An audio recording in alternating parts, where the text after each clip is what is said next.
नमस्कार आप सभी को। करंट अफेयर्स के सेशन में स्वागत है आप सबका। और करंट अफेयर्स के सेशन के अंतर्गत आज कुल 25 प्रश्न हैं और ये क्लास अब आपकी नियमित रहेगी। तो आप सबकी जिम्मेदारी बनती है कि जितने फैक्ट बताए जाते हैं, जो पीडीएफ आपको उपलब्ध कराई जाती है, उसको सुरक्षित रखें अपने पास।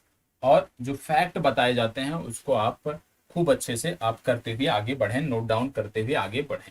सबसे पहले पहला प्रश्न देख लेते हैं और आपको बता दूं कि इस पीडीएफ के लास्ट में कुछ प्रीलिम्स फैक्ट आपके दिए हुए हैं जो आपके लिए महत्वपूर्ण है, करंट अफेयर्स से जुड़े हुए फैक्ट हैं। तो उसको भी साथ साथ कंप्लीट करते हुए आपको आगे बढ़ना है। पहला प्रश्न यहाँ आपके सामने है। बोला जा रहा है कि हाल ही में Y20 समूह की पहली बैठक कहाँ आयोजित की गई।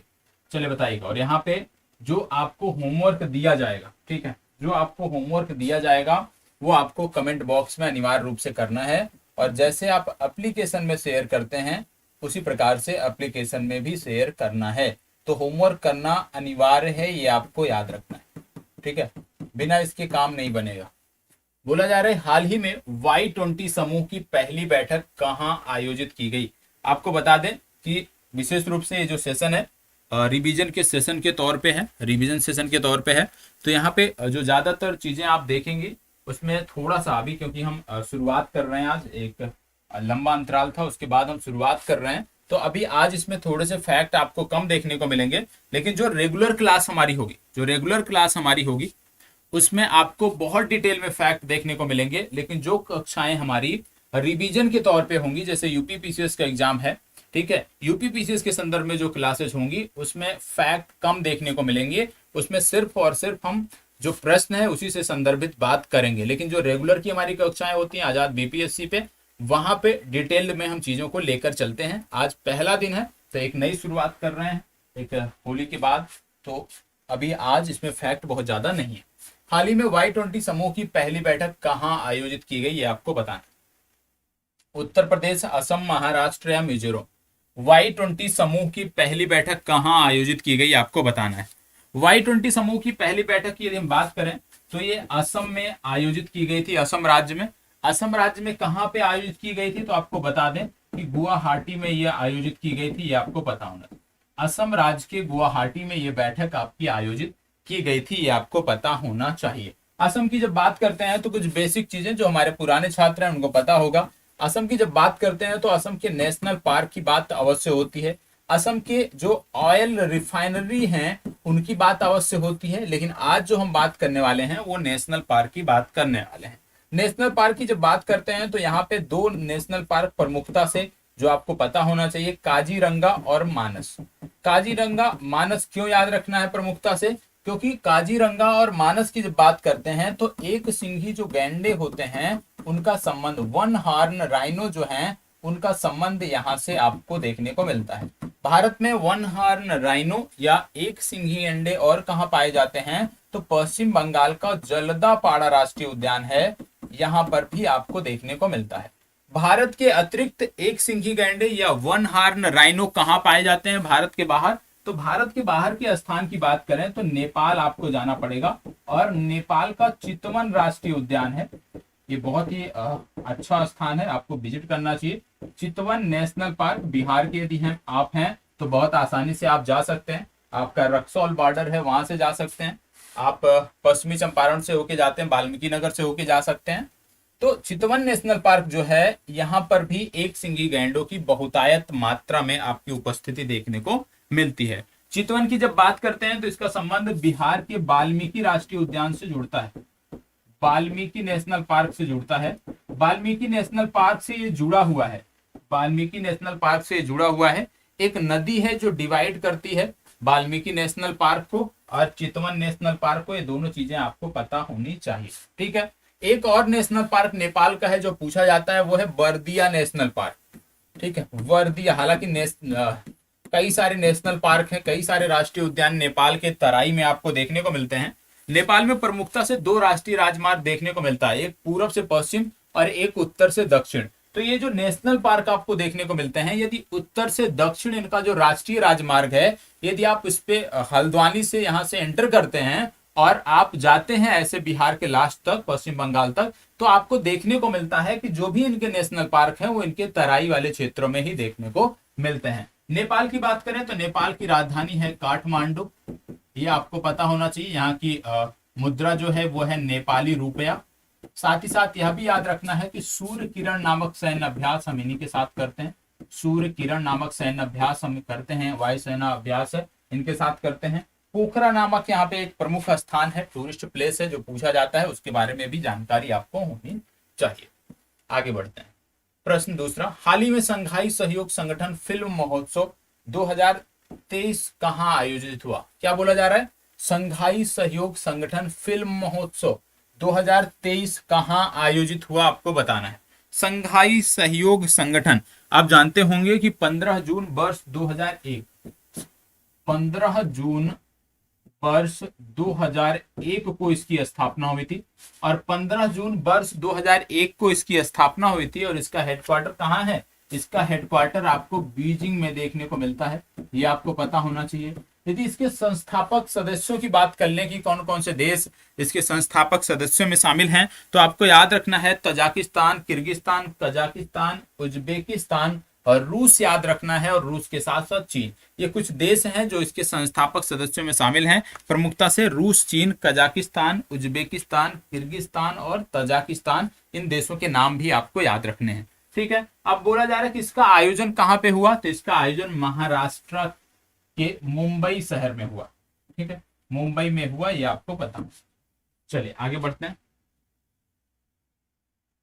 निम्नलिखित में से भारत के किस राज्य में फरवरी 2023 में विधानसभा चुनाव संपन्न हुए हैं? फरवरी 2023 में इनमें से कौन सा राज्य है जहां पे विधानसभा चुनाव संपन्न हुए हैं? आपने देखा था कि 3 राज्य ऐसे थे, भारत के 3 राज्य थे जहां पे विधानसभा चुनाव अभी हाल ही में संपन्न हुए हैं। तो वो 3 राज्य कौन से थे, ये आपको पता होना चाहिए। यहाँ पे चुनाव की बात आ रही है तो आपको यह भी पता होना चाहिए कि जब हम चुनाव की बात करते हैं तो भारतीय संविधान के भाग की यदि हम बात करें तो भारतीय संविधान का भाग है 15वें भाग में, याद रखिएगा 15वें भाग में जो है वो निर्वाचन की व्यवस्था की गई है, निर्वाचन की चर्चा की गई है। और आर्टिकल नंबर 324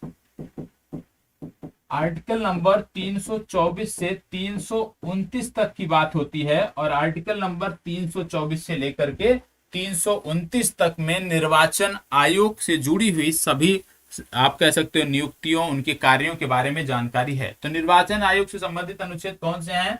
324 से संबंधित 324 से लेकर के 329 तक आपको देखने को मिलते हैं, ये आपको पता होना चाहिए। यहाँ पे इनके सदस्यों के बारे में, इनकी शक्तियों के बारे में, इनके शपथ के बारे में, इनके वेतन के बारे में सारी जानकारियां आपको देखने को मिल जाती है। अब बोला जा रहा है कि किस राज्य में हाल ही में संपन्न हुए हैं निम्नलिखित में से, तो आपको बता दें जिन 3 राज्यों में संपन्न हुए थे उनमें था मेघालय, पहला राज्य था मेघालय, दूसरा राज्य था त्रिपुरा और तीसरा राज्य था नागालैंड। ठीक है, तो ये 3 राज्य आपको पता होना चाहिए कौन कौन से।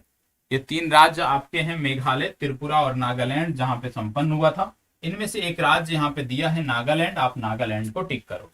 कुछ प्रमुख आयोजन हैं जो कि प्रश्न संख्या 2 से जुड़ते थे, आप नोट करना चाहे तो नोट कर सकते हैं।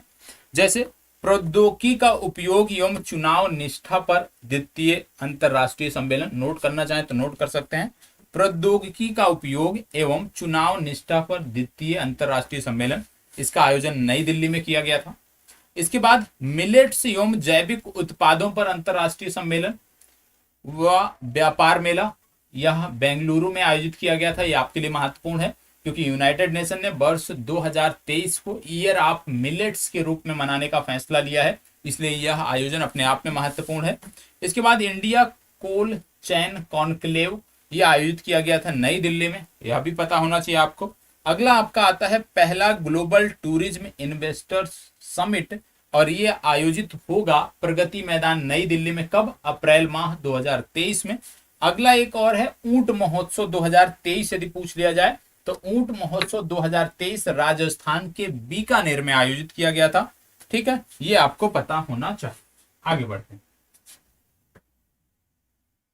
प्रश्न संख्या 4, हाल ही में किस राज्य सरकार ने कैबिनेट की पहली बैठक में सरकारी कर्मचारियों के लिए पुरानी पेंशन योजना को बहाल करने का निर्णय लिया।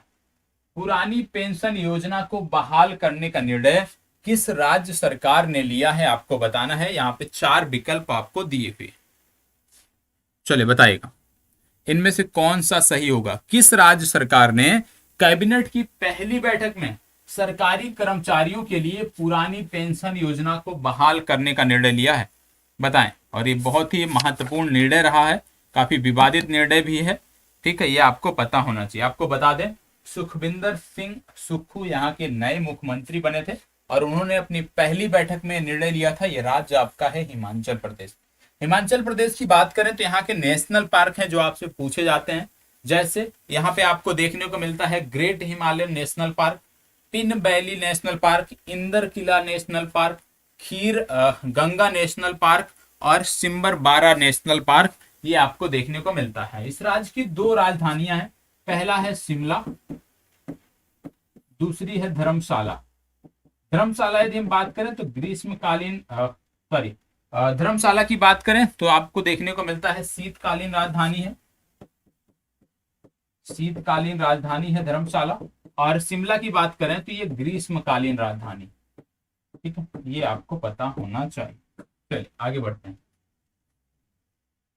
चेर चेरा महोत्सव का संबंध किस राज्य से है। चेर चेरा महोत्सव का संबंध किस राज्य से है आपको बताना है, चलिए बताइए। चेर चेरा महोत्सव का संबंध किस राज्य से है।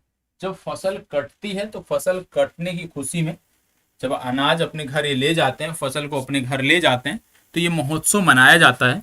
और यह महोत्सव उस राज्य से संबंधित है जिस राज्य से होकर भारतीय मानक समय रेखा 82.5 डिग्री पूर्वी देशांतर गुजरती। 82.5 डिग्री पूर्वी देशांतर इस राज्य से होकर गुजरती है। 82.5 डिग्री पूर्वी देशांतर की जब बात करते हैं तो आपको पता होगा कि ये जो है सिर्फ 5 राज्यों से गुजरती है, ठीक है। 5 राज्य कौन कौन से हैं। सबसे पहले आपको इसमें देखने को मिलता है उत्तर प्रदेश, दूसरा आपको देखने को मिलता है मध्य प्रदेश, तीसरा आपको देखने को मिलता है छत्तीसगढ़, चौथा आपको देखने को मिलता है ओडिशा और 5वां आपको देखने को मिलता है आंध्र प्रदेश। मतलब ये राज्य वह है जिससे होकर भारतीय मानक समय रेखा गुजरती है और भारतीय मानक समय रेखा को हम बोलते हैं 82.5 डिग्री पूर्वी देशांतर। अब इनमें से कुछ राज्य तो बाहर हो गए, जैसे उत्तराखंड इससे बाहर हो गया, झारखंड इससे बाहर हो गया, बचे कौन कौन, उत्तर प्रदेश और छत्तीसगढ़। तो इसका सही उत्तर है छत्तीसगढ़, बी विकल्प इसका सही उत्तर है, ठीक है, ये आपको पता होना चाहिए। चलिए आगे बढ़ते हैं। सौभरी नगर वन किस राज्य में विकसित किया जा रहा है, बताइए। सौभरी नगर वन, सौभरी नगर वन किस राज्य में विकसित किया जा रहा है, ये आपको बताना है। आप जानते हैं उत्तर प्रदेश के बारे में। उत्तर प्रदेश में एक जिला है जिसको बोलते हैं मथुरा। मथुरा जिलों में हाथियों के लिए पहला, भारत का पहला हाथियों का जो अस्पताल खोला गया था, याद रखना है, हाथियों का जो पहला अस्पताल खोला गया था भारत में, वो मथुरा के चुरमुरा नामक स्थान पे खोला गया था। कहाँ पे, चुरमुरा नामक स्थान पे ये खोला गया था, ये आपको पता होना चाहिए। चुरमुरा नामक स्थान पे ये खोला गया था। और यहाँ पे आपको यह भी याद रखना है कि ये जो सौभर नागर नामक नगर वन है, ये यूपी के मथुरा जिले के वृंदावन में जो है विकसित किए जाएंगे। और वृंदावन प्रमुख तीर्थ स्थान है, आप सब जानते होंगे, ठीक है। तो इसका संबंध कहाँ से है, वृंदावन से है। वृंदावन कहाँ है, मथुरा जिले में है। राज्य की बात करें तो ये उत्तर प्रदेश में आता है, सी विकल्प सही उत्तर होगा। यहाँ पे हाथियों की बात करें तो आपको पता होगा प्रोजेक्ट एलिफेंट भी चलाया गया था, प्रोजेक्ट एलिफेंट। और प्रोजेक्ट एलिफेंट की बात करें तो 1992 में चलाया गया था, यह भी आपको पता होना चाहिए। हाथियों को संरक्षित करने के लिए प्रोजेक्ट एलिफेंट वर्ष 1992 में चलाया गया, इसको बताइएगा। हाल ही में कहां पर विश्व का पहला ताड़ के पत्तों का पांडुलिपि संग्रहालय खोला गया है, बताएं।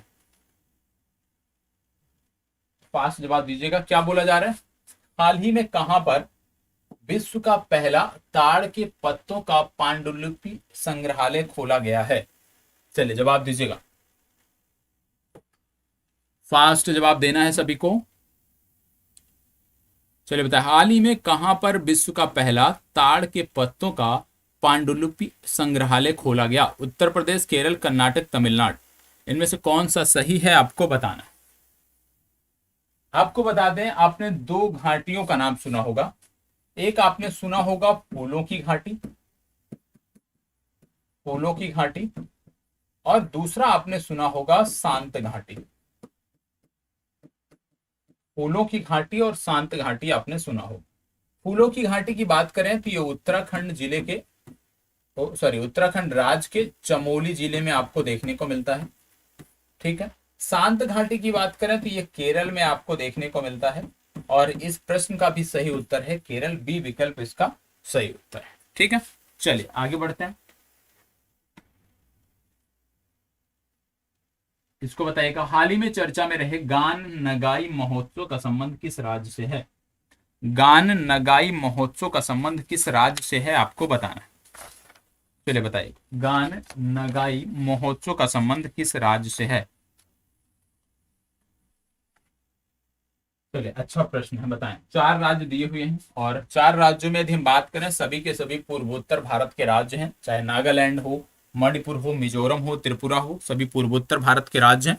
तो उस आधार पे आपको बताना है कि गान नगाई महोत्सव का संबंध किस राज्य से है। गान नगाई महोत्सव का संबंध किस राज्य से है आपको बताना। चले, गान नगाई महोत्सव का संबंध किस राज्य से है? देखो, आपने एक नेशनल पार्क सुना होगा, किबुल लामझाओ, किबुल लामझाओ नेशनल पार्क। यदि नहीं सुना है तो आज सुन लीजिएगा। एक झील है जिसको बोलते हैं लोकटक झील। लोकटक झील विश्व की एकमात्र आप कह सकते हो ऐसी झील है जिसमें एक तैरता हुआ राष्ट्रीय उद्यान है, और ये राष्ट्रीय उद्यान जो है उसका नाम है किबुल लामझाओ राष्ट्रीय उद्यान। यहाँ पे एक हिरण की विशेष प्रजाति पाई जाती है जिसको बोलते हैं संगाई हिरण। ठीक है, और इसको डांसिंग डियर भी बोलते हैं, डांसिंग डियर भी बोलते हैं। और आपको बता दें, ये जो डांसिंग डियर है या संगाई हिरण है या लोकटक झील है या किबुल लामझाओ नेशनल पार्क है, ये संबंधित है मणिपुर से, और मणिपुर में ही गान नगाई महोत्सव मनाया जाता है। तो आपको यह भी याद रखना है कि मणिपुर में ही लोकटक झील है, मणिपुर में ही किबुल लामझाओ नेशनल पार्क है, और यहीं पर ही संगाई हिरण पाया जाता है जिसको डांसिंग डियर के नाम से जाना जाता है। ठीक है, चलिए इसको बताइए, हाल ही में ऑरेंज फेस्टिवल 2023 का आयोजन कहां किया गया? ऑरेंज फेस्टिवल 2023 का आयोजन कहां किया? आपको पता होगा, एक यहाँ का मैंने आपको संतरा भी बताया था जिसको जीआई टैग मिला है। क्या आप बता सकते हो पूर्वोत्तर भारत का वो कौन सा राज्य है? पूर्वोत्तर भारत का वो कौन सा राज्य है जिसके संतरे को जीआई टैग मिला है? चलिए, पहले मैंने बताया है तो ये आपके लिए होमवर्क है। पूर्वोत्तर भारत का वह कौन सा राज्य है जिस राज्य के संतरे को जीआई टैग मिला है? यदि आप बताएंगे तो बड़े बहुत खुशी की बात होगी। इसको आपको कमेंट बॉक्स में बताना है। यहाँ पे क्या बोला जा रहा है कि ऑरेंज फेस्टिवल 2023 का आयोजन कहाँ किया गया? ऑरेंज फेस्टिवल 2023 की बात करें तो इसका आयोजन किया गया कोहिमा में। कहाँ पे किया गया? कोहिमा में। कोहिमा क्या है? कोहिमा है नागालैंड की कैपिटल। ठीक है, नागालैंड की कैपिटल में किया गया, और ये कोहिमा वही है जहां पे दिसंबर माह में एक त्योहार मनाया जाता है जिसको बोलते हैं हार्नबिल फेस्टिवल। हार्नबिल फेस्टिवल जो है ये इसी राज्य में, इसी शहर में मनाया जाता है, ये आपको पता होना चाहिए। हार्नबिल से जुड़ा हुआ एक और त्योहार है जिसको बोलते हैं पक्के पागा हार्नबिल। पक्के पागा हार्नबिल। यदि आपसे ये पूछ लिया जाए तो आपको बताना है कि ये संबंधित है अरुणाचल प्रदेश से। अरुणाचल प्रदेश में यह मनाया जाता है, लेकिन केवल हार्नबिल की यदि हम बात करें तो आपका जवाब होगा नागालैंड। और इसी के साथ साथ कुछ चीजें और आपको पता होना चाहिए। एक जनजाति है जिसको बोलते हैं न्यासी जनजाति।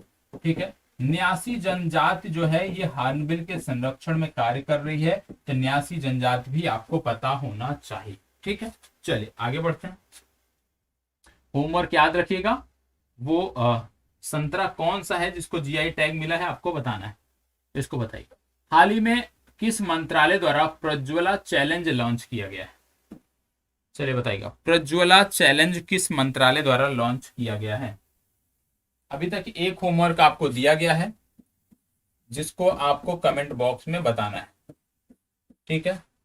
इसको बताइएगा, किस मंत्रालय द्वारा प्रज्वला चैलेंज लॉन्च किया गया है? देखो यहाँ पे बात हो रही है प्रज्वला चैलेंज की। आपको बता दें इसको लॉन्च किया है ग्रामीण विकास मंत्रालय ने। बी विकल्प इसका सही उत्तर है। चलिए इसको बताइएगा।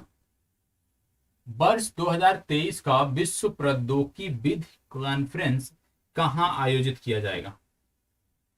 वर्ष 2023 का विश्व प्रौद्योगिकी विधि कॉन्फ्रेंस कहां आयोजित किया जाएगा?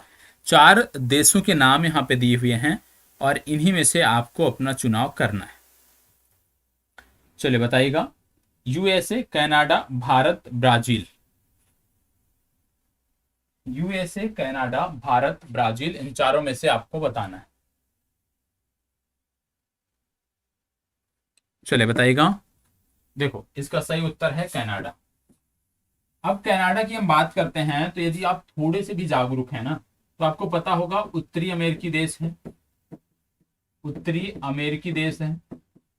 और आज आपके लिए होमवर्क है, क्यों उत्तरी अमेरिका से संबंधित यदि कोई प्रश्न आपकी परीक्षा में बनता है तो ज्यादातर संभावना होता है कि ये प्रश्न झीलों से संबंधित हो, क्योंकि उत्तर अमेरिका में जब बात करते हैं तो झीलों का 2 क्रम देखने को मिलता है, ठीक है?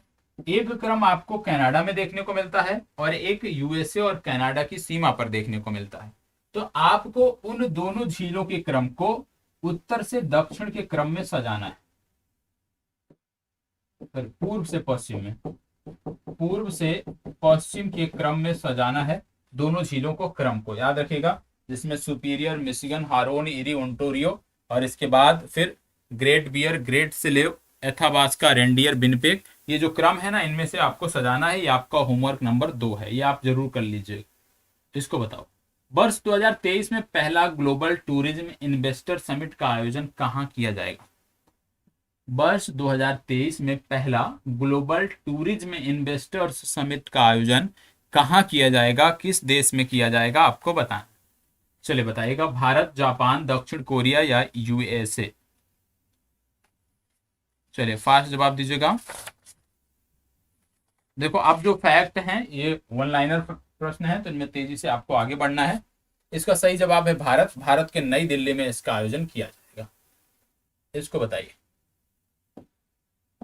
हाल ही में ग्लोबल फायर पावर द्वारा जारी ग्लोबल फायर पावर रैंकिंग 2023 में किस देश को शीर्ष स्थान प्राप्त हुआ है?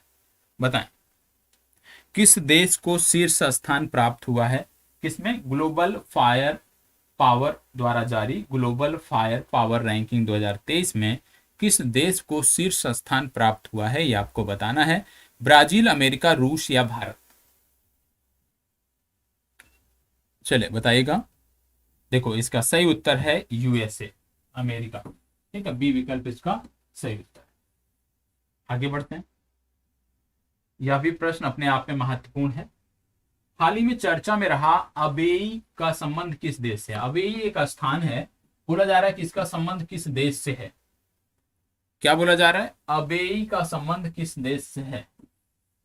आपने एक स्थान सुना होगा खार्तूम। आपने इसको तब सुना होगा जब आपने नील नदी के बारे में पढ़ा होगा। नील नदी के बारे में पढ़ा होगा तो इसकी 2 शाखाएं हैं, एक को बोलते हैं व्हाइट नील, एक को बोलते हैं ब्लू नील। और व्हाइट नील और ब्लू नील जब जाके मिलती हैं वो खार्तूम नामक स्थान पे जाके मिलती हैं। और एक खार्तूम नामक जो स्थान है ये सूडान में पड़ता है। कहाँ पे पड़ता है? सूडान में पड़ता है। और आपको बता दें यहाँ पे जो अबेई की हम बात कर रहे हैं ये अबेई नामक स्थान भी सूडान से ही संबंधित है।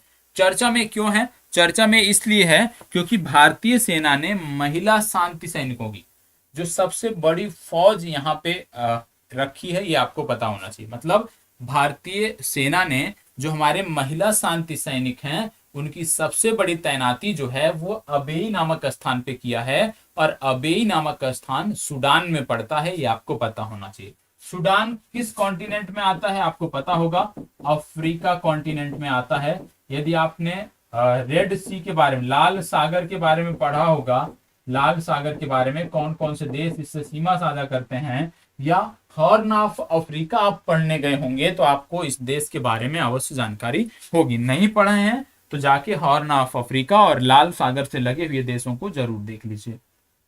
इसको बताइएगा, हाल ही में कौन सा देश यूरो जोन में शामिल हुआ है? यूरो जोन में शामिल होने वाला देश कौन सा है आपको बता दें। यूरो जोन में शामिल होने वाला यह 20वां देश है। इससे पहले 19 देश ऐसे थे जिनकी कॉमन मुद्रा यूरो है, और ये 20वां देश इसमें शामिल हुआ है। इसमें से कुछ देशों के नाम आप देख रहे होंगे, स्पेन, फ्रांस, जर्मनी, क्रोएशिया। तो आपको बता दें इसका सही उत्तर है क्रोएशिया, डी विकल्प। इसको बताइएगा, हाल ही में भारत की अध्यक्षता में G20 स्वास्थ्य कार्य समूह की पहली बैठक कहां आयोजित हुई? देखो, यदि 2023 से संबंधित कोई भी किसी भी कार्य समूह की बैठक के बारे में पूछ लिया जाता है और वहां पे स्थान नहीं दिया है, और जहां तक प्रश्न जब बनेगा तो वहां पे स्थान की बात नहीं होगी बल्कि देशों की बात की जाएगी, भारत और अन्य देशों की बात की जाएगी। तो याद रखिएगा, इस तरह का कोई भी सम्मेलन जिस देश में होना होता है उसी देश में उससे जुड़े हुए जो भी बैठकें होती हैं, चाहे वो रक्षा मंत्रियों की बैठक हो, चाहे वो स्वास्थ्य मंत्रियों की बैठक हो, चाहे वो वित्त मंत्रियों की बैठक हो, वो सभी की सभी जो बैठकें हैं वो उसी देश में होती हैं। मतलब G20 का आयोजन भारत में हुआ था। यदि आपसे पूछ लिया जाए G20 से जुड़े हुए स्वास्थ्य मंत्रियों की बैठक, वित्त मंत्रियों की बैठक या रक्षा मंत्रियों की बैठक कहां होगी, तो वो भारत में ही होगी 2023 के संदर्भ में। लेकिन यहाँ पे थोड़ा सा प्रश्न बदला है, यहाँ पे स्थान के बारे में पूछ लिया गया, हालांकि ऐसा नहीं पूछा जाएगा आपसे। तो यहाँ पे याद रखिएगा कि स्वास्थ्य कार्य समूह की जो पहली बैठक थी उसकी यदि हम बात करें तो ये आपको देखने को मिलता है, ये हुई थी केरल के तिरुवनंतपुरम में। तो केरल में यह बैठक आयोजित हुई थी। इसको बताइएगा, दिसंबर 2022 में किस वैश्विक संगठन ने वैश्विक तापन के विरुद्ध कार्यवाही में सहयोग करने वाले देशों के लिए ओपन अंतरराष्ट्रीय जलवायु क्लब बनाया है? ओपन अंतरराष्ट्रीय जलवायु क्लब किसने बनाया है ये आपको बताना है। G20, G7, सार्क या ब्रिक्स? चलिए बताइएगा, फास्ट जवाब बताइएगा। ये बनाया है G7 ने, G7 समूह ने इसको बनाया है, बी विकल्प इसका सही उत्तर हो।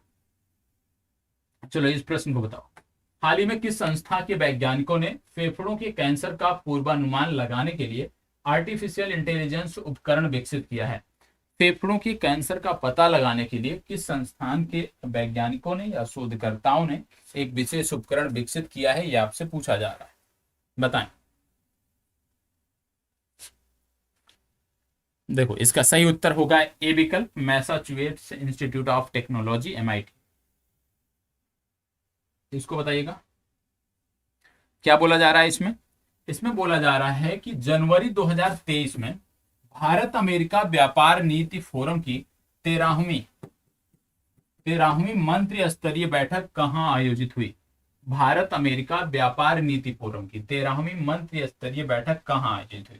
देखो यहाँ पे थोड़ा सा दिमाग लगाओगे तो कुछ चीजें क्लियर हो जाएंगी। सबसे पहली बात, भारत अमेरिका की बात हो रही है, या तो वाशिंगटन DC में होगा या तो नई दिल्ली में होगा। मतलब डरबन और लंदन ये दो तो हो गए बाहर, ठीक है। अब 50-50 वाला चांस है, तो आपको बता दें इसका सही उत्तर है वाशिंगटन DC, ठीक है। तो विकल्पों पर भी यदि आप ध्यान देते हो तो कई सारे प्रश्न हमारे आसानी से निकल जाते हैं।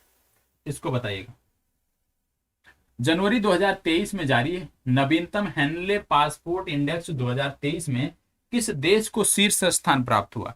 हेनले पासपोर्ट इंडेक्स में किस देश को शीर्ष स्थान प्राप्त हुआ ये आपको बताना है। उम्मीद करता हूं इसको आपने पढ़ा होगा, क्योंकि जनवरी 2023 की में ये रिपोर्ट आई है। तो आपको होमवर्क नंबर 3 आपका है कि इसमें भारत की क्या रैंकिंग है ये आप बताओगे। भारत की रैंकिंग क्या है ये आप बताओगे। नहीं आता है कमेंट बॉक्स में बताओगे, मैं आपको नेक्स्ट क्लास में जवाब दूं, ठीक है।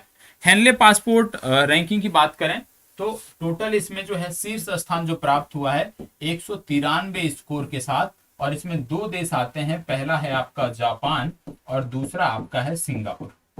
ठीक है, तो जापान और सिंगापुर को एक समान स्थान प्राप्त हुआ है पहला, और इनकी संयुक्त रैंकिंग है 133। ठीक है, चलिए, तो इसका सही उत्तर क्या हो जाएगा इसमें? जापान, बी विकल्प सही उत्तर है। आईएमएफ द्वारा जारी विश्व आर्थिक दृष्टिकोण अद्यतन जनवरी 2023 के अनुसार वर्ष 2023 में भारत की विकास दर कितने प्रतिशत रहने का अनुमान है? बताइए, आईएमएफ की बात हो रही है। आईएमएफ ने जो रिपोर्ट जारी की है उसमें भारत की जो विकास दर है वो कितना रहने का अनुमान लगाया गया है, जो जनवरी माह में इन्होंने रिपोर्ट दी है। हालांकि इस तरह के प्रश्न नहीं पूछे जाते, क्योंकि चाहे वो आईएमएफ हो, चाहे वो वर्ल्ड बैंक हो, चाहे वो आरबीआई हो, ठीक है, तो इन संस्थाओं की जो इस प्रकार की रिपोर्टें आती हैं वो हर दूसरे महीने, तीसरे महीने उनका जो आकलन है वो बदलता रहता है। तो इस तरह के प्रश्नों पे हमें ज्यादा फोकस करने की आवश्यकता नहीं है। इस तरह के प्रश्न हमारी परीक्षाओं में बहुत कम पूछे जाते हैं। हाँ, जब आप परीक्षा देने जा रहे हो उस दौरान कोई लेटेस्ट रिपोर्ट आई है तो उसको आप देख लीजिए। ठीक है, यहाँ पे कब की पूछा जा रहा है? यहाँ पे जनवरी की पूछा जा रहा है। तो जनवरी के आधार पर यदि हम बात करें तो 6.1 आईएमएफ ने बताया था। इसको बताइएगा, भारत में ऑनलाइन गेमिंग के संदर्भ में पहले उत्कृष्टता केंद्र की स्थापना कहाँ की जाएगी? ऑनलाइन गेमिंग के संदर्भ में भारत के पहले उत्कृष्टता केंद्र की स्थापना कहाँ की जाएगी, ये आपको बताना है। चलिए बताइएगा, भारत में ऑनलाइन गेमिंग के संदर्भ में पहले उत्कृष्टता केंद्र की स्थापना कहाँ की जाएगी? कर्नाटक, गुजरात, मेघालय, मणिपुर। देखो, ये जो की जाएगी स्थापना, ये शिलोंग में की जाएगी। शिलोंग की बात करें तो मेघालय की राजधानी है, तो सी विकल्प इसका सही उत्तर होगा। इसको बताओ, हाल ही में एडीबी ने भारत के किस राज्य में कनेक्टिविटी सुधार के लिए, देखो इस तरह के प्रश्न पूछे नहीं जाते हैं, लेकिन थोड़ा सा जिस राज्य के लिए आप परीक्षा देने जा रहे हो, यदि आप बिहार के लिए परीक्षा देने जा रहे हो तो बिहार के संदर्भ में चाहे वो एडीबी हो, चाहे वो विश्व बैंक हो, चाहे वो अन्य संस्थाएं हो, ब्रिक्स हो, यदि किसी ने कोई ऋण दिया है तो उसको देख लीजिए। अन्यथा अन्य राज्यों के संदर्भ में आपको याद रखने की कोई आवश्यकता नहीं है, क्योंकि हर महीने कोई ना कोई राज्य एडीपी, विश्व बैंक और इस तरह की जो क्षेत्रीय संगठन हैं उनके पास ऋण के लिए जाते रहते हैं। ठीक है, तो इस प्रश्न को बहुत ज्यादा तवज्जो देने की जरूरत नहीं है, सिर्फ समझने के लिए आपको दिया गया है। यहाँ पे असम जो है ये इसका सही उत्तर होगा। एडीबी के बारे में लेकिन इतना पता होना चाहिए कि एडीबी का हेडक्वार्टर कहाँ पे है। तो एडीबी का हेडक्वार्टर फिलीपींस की राजधानी मनीला में देखने को मिलता है। हाल ही में फोर्ब्स द्वारा जारी विश्व की उच्च भुगतान पाने वाली 25 महिला एथलीटों की सूची में भारत के कितने खिलाड़ी शामिल रहे? महिला एथलीटों की बात हो रही है, बोला जा रहा है कि उच्च भुगतान पाने वाली विश्व की जो 25 शीर्ष महिला एथलीट हैं उनमें क्या भारत का कोई महिला एथलीट इसमें शामिल है? यदि है तो उसकी रैंकिंग क्या है, ये आपको बताने की आवश्यकता है। बताएं, चलिए बताइएगा, भारत की तरफ से यदि कोई शामिल है तो उसकी रैंकिंग क्या है, ये आपको बताने की जरूरत है। देखो, भारत की तरफ से इसमें एकमात्र खिलाड़ी शामिल है, उनका नाम है पीवी सिंधु। पीवी सिंधु की बात करें तो इनका स्थान संयुक्त रूप से 12वां स्थान है, मतलब 12वें स्थान पे उच्च भुगतान पाने वाली जो महिला खिलाड़ी हैं विश्व की, उनमें 12वें स्थान पे पीवी सिंधु का नाम आता है। एकमात्र खिलाड़ी हैं जो इस सूची में शामिल हैं। इस आधार पे ए विकल्प इसका सही उत्तर होगा। इसको बताइएगा, राज्य के सभी पात्र खातों में डिजिटल बैंकिंग सक्षम करने वाला पहला राज्य कौन सा बना है? बहुत ही महत्वपूर्ण प्रश्न है। क्या बोला जा रहा है? राज्य के सभी पात्र खातों में जो एक्टिव हैं उनको डिजिटल बैंकिंग सक्षम बनाने वाला पहला राज्य कौन सा बना है भारत का? उत्तर प्रदेश, गुजरात, महाराष्ट्र या केरल? इन चारों में से आपको बताना है। उत्तर प्रदेश, महाराष्ट्र, गुजरात, केरल, इन चारों में से आपको बताना है। चलो, इसका सही उत्तर है केरल, डी विकल्प इसका सही उत्तर है। अब इसके बाद कुछ फैक्ट हैं जो आपकी परीक्षाओं के लिए महत्वपूर्ण हैं, उसको भी आइए देख लेते हैं एक एक करके। ठीक है, सबसे पहले पर्यावरण एवं पारिस्थितिकी से संबंधित फैक्ट है, इसको हम देख लेते हैं। यहाँ पे क्या फैक्ट दिए गए हैं? यहाँ पे सबसे पहले बोला गया भारत में सर्वाधिक रामसर स्थल किस राज्य में है? भारत में सर्वाधिक रामसर स्थल किस राज्य में है? तो याद रखना है, भारत में सर्वाधिक रामसर स्थल जो देखने को मिलेंगे ये तमिलनाडु राज्य में देखने को मिलेंगे। अगला बोला जा रहा है भारत का पहला तरल प्राकृतिक गैस ईंधन वाला ग्रीन ट्रक कहाँ लॉन्च किया गया? तो ये पुणे में लॉन्च किया गया। इस जो यहाँ पे शाब्दिक त्रुटियां हैं उसको इग्नोर करना है। अगला, भारत का पहला परिवर्तित जैव गांव कौन बना है? तो याद रखिएगा दासपारा गांव। और दासपारा गांव कहाँ का है? त्रिपुरा का है। भारत का पहला परिवर्तित जैव गांव बना है दासपारा। अगला, भारत का पहला 24x7 सौर ऊर्जा संचालित गांव किसे घोषित किया गया है? याद रखिएगा भारत का पहला 24x7 सौर ऊर्जा संचालित जो गांव है ये है मोढेरा गांव, और ये गुजरात में पड़ता है। अगला फैक्ट, 600 मेगावाट क्षमता का विश्व का सबसे बड़ा पवन सौर ऊर्जा संयंत्र कहां चालू किया गया?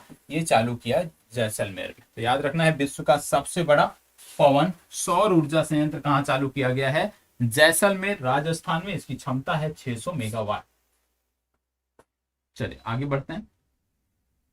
आगे बोला जा रहा है भारत का पहला डुगोंग संरक्षण रिजर्व, जो पुराने छात्र होंगे उनके पता होगा, बताया गया था। ठीक है, ये कहां स्थापित किया गया है? तमिलनाडु में।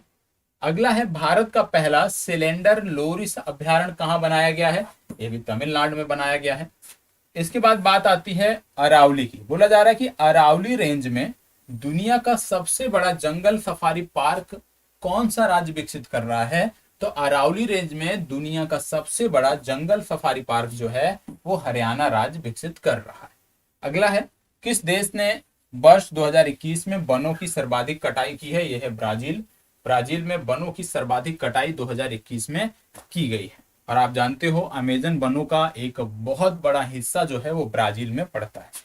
भारतीय विमानपत्तन प्राधिकरण द्वारा भारत के पहले कार्बन न्यूट्रल हवाई अड्डे के रूप में किसे विकसित किया जा रहा है? तो याद रखिएगा भारत के पहले कार्बन न्यूट्रल हवाई अड्डे के रूप में जो विकसित किया जा रहा है वो लेह हवाई अड्डे को किया जा रहा है। ठीक है, अब यहाँ पे कुछ राष्ट्रीय महोत्सव हैं जो 2022-23 में आयोजित किए गए थे। आइए देख लेते हैं एक एक करके। सबसे पहले है पहलगाम पक्षी महोत्सव। पहलगाम नाम से ही बहुत सारे लोग जान जाएंगे, क्योंकि पहलगाम जो स्थान पड़ता है वो जम्मू कश्मीर में पड़ता है, तो ये जम्मू कश्मीर में। नुआखाई महोत्सव, नुआखाई महोत्सव की बात करें तो उड़ीसा से संबंधित है।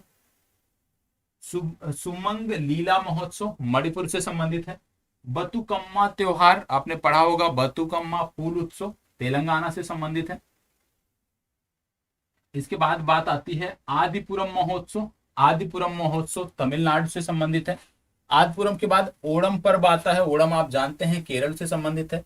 खर्ची पूजा बोलते हैं या खर्ची उत्सव कहीं कहीं बोलते हैं, तो ये संबंधित है त्रिपुरा से। आम महोत्सव की बात करें तो जुलाई 2022 में ये लखनऊ में आयोजित किया गया था। इसके बाद है बैखो त्योहार। बैखो त्योहार की बात करें ये भी असम से संबंधित है। आगे बढ़ते हैं तो बोला जा रहा है लेवेंडर फेस्टिवल। लेवेंडर फेस्टिवल की बात करें तो जम्मू कश्मीर से संबंधित है। त्रिशूरपुरम त्योहार की बात हो रही है। त्रिशूरपुरम त्योहार केरल से संबंधित है। सिरुई लिली महोत्सव बहुत महत्वपूर्ण है। सिरुई लिली महोत्सव मणिपुर से संबंधित है। और रोंगाली बिहू ये कहां से संबंधित है? असम से। रोंगाली बिहू या केवल बिहू पूछ लिया जाए तो असम से संबंधित है। माधोपुर मेला की बात करें तो ये गुजरात से संबंधित है। सरहुल त्योहार बहुत ही महत्वपूर्ण है। सरहुल त्योहार की बात करें तो झारखंड से संबंधित है। राष्ट्रीय संस्कृति महोत्सव की बात करें तो आंध्र प्रदेश से संबंधित है। कंबाला उत्सव की बात करें तो कर्नाटक से संबंधित, आप जानते हैं रेस होती है ये, कंबाला उत्सव कर्नाटक से संबंधित है। डोल यात्रा की बात करें तो पश्चिम बंगाल से संबंधित है। हेरात पर्व की बात करें तो ये जम्मू कश्मीर से संबंधित है। आगे बढ़ते हैं तो आपको देखने को मिलता है स्पुतुक गस्टर फेस्टिवल लद्दाख से संबंधित है। रथ सप्तमी उत्सव आंध्र प्रदेश से संबंधित है। तोरग्या महोत्सव अरुणाचल प्रदेश से संबंधित है। कंचोथ महोत्सव जम्मू कश्मीर से संबंधित है। लोसार उत्सव या लोसार महोत्सव लद्दाख से संबंधित है। आगे बढ़ते हैं, अगला आपका आता है लेसांग महोत्सव। लेसांग महोत्सव सिक्किम से संबंधित है। कचाई लेमन महोत्सव मणिपुर से संबंधित है। जल्लीकट्टू महोत्सव विवादित था, आप जानते हैं तमिलनाडु से संबंधित है। शिल्प ग्राम महोत्सव की बात करें उदयपुर से, राजस्थान से संबंधित है। हॉर्नबिल के बारे में अभी आपसे बात ही हुई है प्रश्न में। इसके बाद बात आती है पुष्कर महोत्सव, संबंधित है जम्मू कश्मीर से। अंतरराष्ट्रीय विज्ञान महोत्सव की बात करें तो पणजी से संबंधित है। आहरबल महोत्सव जम्मू कश्मीर। चेरी ब्लास्म फेस्टिवल बहुत महत्वपूर्ण है, मेघालय से संबंधित है। और बोईता बंदना महोत्सव ये उड़ीसा से संबंधित है। तो आज के लिए जो प्रमुख महोत्सव थे उसकी हमने बात कर लिया, और जो कुछ और प्रीलिम्स फैक्ट थे उनकी हमने बात कर लिया, जैसे पर्यावरणीय दृष्टि से जो महत्वपूर्ण थे उन फैक्टों की हमने बात कर ली। और इसी तर्ज पर ये कक्षाएं आपकी आगे चलती रहेंगी, अब नियमित रहेंगी, और आपकी जिम्मेदारी बनती है कि 2 से 3 होमवर्क जो आपको दिए गए, ठीक है। सबसे पहला जो मुझे याद आ रहा, कनाडा के बारे में मैंने आपको बोला, झीलों के बारे में, वो आप अनिवार्य रूप से बताओगे क्योंकि वो बहुत ही महत्वपूर्ण है। और इसके बाद मैंने आपको बताया कि पूर्वोत्तर का वो कौन सा राज्य है जहाँ के एक संतरे को जीआई टैग दिया गया है, उसके बारे में आप बताओगे। तो ये दोनों होमवर्क हैं जो आपको कंप्लीट करके सबमिट करना है, ठीक है, कमेंट बॉक्स में आपको सबमिट करना है। आज का ये जो सेशन है यहीं पे समाप्त होता है, कल फिर मिलते हैं, तब तक इसी प्रकार हमारे साथ बने रहें। धन्यवाद।